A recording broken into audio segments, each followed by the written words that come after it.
All right, guys, as you can tell, it's not as easy to just slap stuff on, especially when you're trying to do traditional Japanese livery where it's usually mirrored on one side compared to the other. That's why it's taking me a ton of back and forth time. Now, if this was just random graphics, it would be very easy to just kind of slap together and move forward, but I'm so OCD, I want both sides to look almost identical. They are slightly off just because body panel gaps are always off on almost every car unless it's some high-end supercar or exotic car, and even then a lot of those are hand built and they're not always like perfect. It takes way longer to match this compared to the other side. The other side I can put together very close to the rendering, but then this side I got to make sure I match the other side. With that being said, it's 10 p.m. I'm not leaving until this project is done, because in the morning Alex is showing up to shoot the final shots for the video, and maybe a few hours later Mikey is going to come grab his car. So I spoke to him earlier today. He's extremely excited. I sent over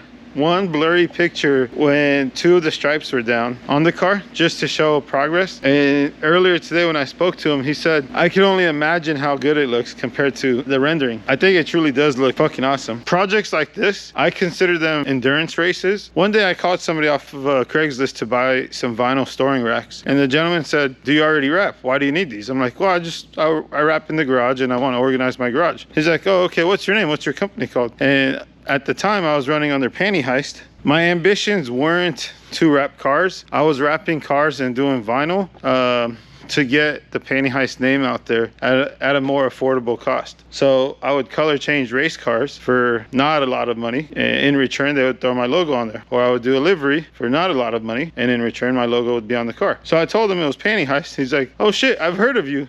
And actually we're friends on Facebook. I was like, what's your name? And he's like, my name's Fred. The way I remember it was, I showed up, I had just done a job, and he asked me if I already know how to wrap. I'm like, yeah, I'm not the best at cutting at that time, but I know how to wrap and put vinyl down. And he's like, well, if you want to help with projects here, let's do like a working interview, and I could pay you X amount per hour. I already had work under my belt. So I was like, okay. And I remember wrapping the door of a Mercedes R500 in a color change. He watched me do a door, and then he pretty much gave me a job. Long story short, I left on good terms. Sorry for kind of rambling on. There's a point to all this. A couple years ago, I got a phone call one day, and it was Fred. And we had ran into each other once in a while or talked once in a while. Shout out to Fred for this. And he's like, Yrm, can you help me with the project this weekend? I was like, sure. And then he's like, okay, I'll send you the address and just bring your tools, bring whatever you have. And I'm already running my shop, right? So like my shop is up and going. I already have like an employee or two. The morning of, he texted me an address and he said, this is the address. And then he said, this is for B is for build. And I was like, holy shit, like I've heard of B is for build. And he's like, we're working on a SEMA build. I showed up. Chris is working on, I don't know, like 5 different SEMA projects at once. Doing the wide body Mustang that used to be a Bugatti. He's taking a Lambo. He's taking his R30 4.5, or I can't remember what it's called. He's also building the F1 looking thing that's LS swap. I remember going there every single day, put maybe 20 to 30 hours into that project to get it color changed before I went to SEMA, along with 3 or 4 other rappers in the area. And I just remember, this is just an endurance race, and that's constantly what kept playing in my mind. I'm gonna work until I can't, and then I'm gonna go home and then go do my job for my shop, and then come back, work till I can't. Long story short, the car ended up going to SEMA. It was at the Holly booth. Maybe I'll post a picture of it somewhere in this video. But big projects like this, they are kind of like endurance races if you don't have a shit ton of time, but you also have to calculate, you gotta get rest and you gotta be responsible, and if you're juggling a bunch of other stuff, you have to be able to handle things like that. So the point of this is, if you can't grind nonstop and if you can't stay motivated, then you need to work on that before you become some sort of entrepreneur. There's really no one that's gonna sit there and push you further than you and yourself. So I kind of lock in.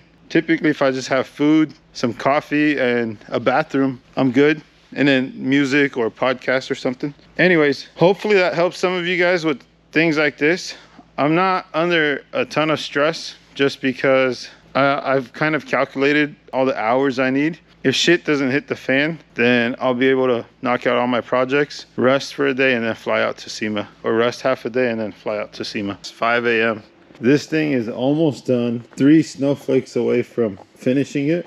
Then I wipe down, clean the shop, position it for Alex to shoot the final shot of the video. I'm pretty tired, so I don't want to affect my quality.